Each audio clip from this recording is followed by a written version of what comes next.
आम्ही सावित्रीच्या लेकी शिकुनी मोठ्या होऊ, ज्ञानाच्या विशाल नदी उंच भरारी घेऊ. या ओळीतील भावना आता प्रत्येक मुलीच्या मनात असणार आहे. कारण राज्यातील मुलींना मोफत उच्च शिक्षण देण्याचा निर्णय मुख्यमंत्री एकनाथजी शिंदे यांच्या नेतृत्वाखालील महायुती सरकारने घेतलाय.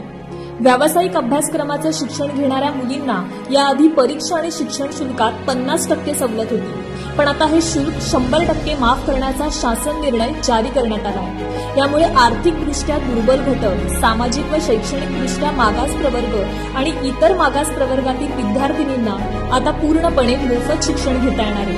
कुटुंबाचं 8 लाखांपर्यंतचं वार्षिक उत्पन्न असणाऱ्या मुलींना या निर्णयाचा लाभ घेता येणार आहे. यासाठी सरकारने 906 कोटी रुपयांची तरतूद केली आहे.